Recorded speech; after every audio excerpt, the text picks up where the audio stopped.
इन पापों को भगवान शिव नहीं करते, माफ देते हैं। कठोर दंड। अगर आप चाहते हैं कि शिव आपसे खुश रहें और आप किसी भी हाल में उनके गुस्से का शिकार न हो, तो जाने अनजाने ये पाप न करें, क्योंकि इन पापों को भगवान शिव कभी माफ नहीं करते। जानिए कौन से हैं वो पाप। शिव को भोलेनाथ कहते हैं क्योंकि शिव सादगी पसंद ईश्वर हैं, उन्हें कच्चा फल पसंद है।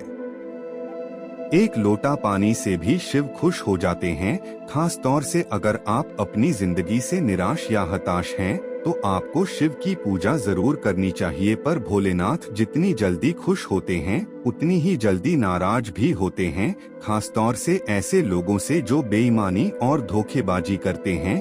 पंडित प्रवीण मिश्र के अनुसार भगवान शिव हर व्यक्ति के मन की बात सुनते हैं। शायद यही वजह है कि आज 21वीं सदी में शिव की पूजा सबसे ज्यादा लोग करते हैं। खास तौर से युवाओं के बीच शिव जी काफी प्रचलित हैं, लेकिन भगवान शिव जितनी जल्दी प्रसन्न होते हैं, उनका गुस्सा उससे भी प्रलयंकारी है। पंडित प्रवीण मिश्र ने बताया कि शिव पुराण में कार्य, बात, व्यवहार और सोच द्वारा किए गए कुछ पाप वर्णित हैं, जिसे भगवान शिव कभी क्षमा नहीं करते।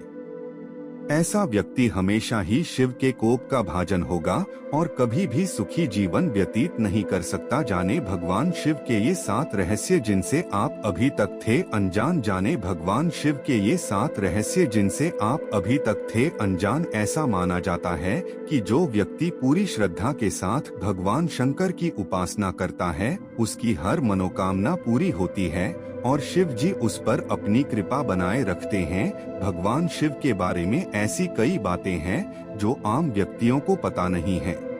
आज हम आपको भगवान शिव से जुड़े कुछ रहस्यों के बारे में बता रहे हैं। हिंदू धर्म में भगवान शिव को प्रमुख देवताओं में से एक माना जाता है। सनातन धर्म में भगवान शिव को अनेकों नामों से जाना जाता है, जैसे भोलेनाथ, शंकर, आदिदेव, महेश, रुद्र, नीलकंठ, गंगाधर आदि। पुराणों के अनुसार भोलेनाथ स्वयंभू है। फिर भी भगवान शंकर के जन्म से जुड़ी कई रहस्यमयी कहानियां काफी प्रचलित हैं। ऐसा माना जाता है कि जो व्यक्ति पूरी श्रद्धा के साथ भगवान शंकर की उपासना करता है, उसकी हर मनोकामना पूरी होती है और शिव उस पर अपनी कृपा बनाए रखते हैं।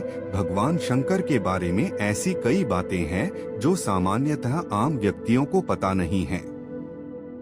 आज हम आपको भगवान शंकर से जुड़े कुछ रहस्यों के बारे में बता रहे हैं। आइए जानते हैं। पहला, शिव से हुई कई राक्षसों की उत्पत्ति। पुराणों के अनुसार जालंधर नामक राक्षस की उत्पत्ति भगवान शंकर के तेज से हुई थी, इसलिए उसे पुराणों में शिव का ही एक अंश माना जाता है। एक अन्य राक्षस भूमा की उत्पत्ति भोलेनाथ के माथे के पसीने की बूंद से हुई थी।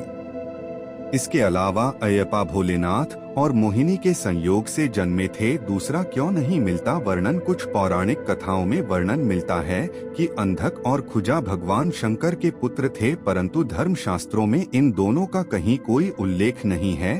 तीसरा, शिव के प्रथम शिष्य सप्तऋषियों को भगवान शंकर के प्रारंभिक शिष्य माना जाता है। ऐसा माना जाता है कि इन सप्तऋषियों के द्वारा ही पृथ्वी पर भगवान शिव के ज्ञान का प्रचार प्रसार किया गया था। चौथा, क्या शिव और शंकर एक ही हैं? कई लोग शिव और शंकर को एक ही सत्ता के दो नाम मानते हैं, परंतु तस्वीरों में दोनों की आकृति अलग अलग है। कई जगह तस्वीरों में शंकर को शिवलिंग का ध्यान करते हुए चित्रित किया गया है। पांचवा, शिव की पत्नियां। भगवान शिव की पत्नियों के बारे में शास्त्रों में उल्लेख मिलता है। पहली पत्नी प्रजापति दक्ष की पुत्री सती थीं। उन्हीं ने दूसरा जन्म हिमवान के यहाँ लिया और पार्वती के नाम से जानी गई कहा जाता है। इनके अलावा गंगा, काली और उमा भी शिव की पत्नियां थीं। छठा, शिव के कितने पुत्र? भगवान शिव और माता पार्वती का पुत्र कार्तिकेय था। गणेश दूसरे पुत्र, जिसे माता पार्वती ने उपटन से निर्मित किया। एक अनाथ बालक जिसका नाम सुकेश था, उसे भी भगवान शिव ने पाला। जलंधर शिव के तेज से उत्पन्न हुए। अयप्पा शिव और मोहिनी के संयोग से जन्मे। भूमा उनके ललाट से टपके पसीने से जन्मे। अंधक और खुजा का ज्यादा उल्लेख नहीं मिलता अथवा हर काल में दिया दर्शन। ऐसा माना जाता है कि शिव ही एकमात्र ऐसे देवता हैं जिन्होंने हर काल में अपने भक्तों को दर्शन दिया है। वे सतयुग में समुद्र मंथन के समय भी उपस्थित थे और त्रेता काल में राम के समय भी। वे द्वापर में महाभारत काल में भी थे और कलिकाल में विक्रमादित्य को भी शिव के दर्शन होने का उल्लेख मिलता है। अगर आपको वीडियो अच्छा लगा तो वीडियो को लाइक करें और सब्सक्राइब करें।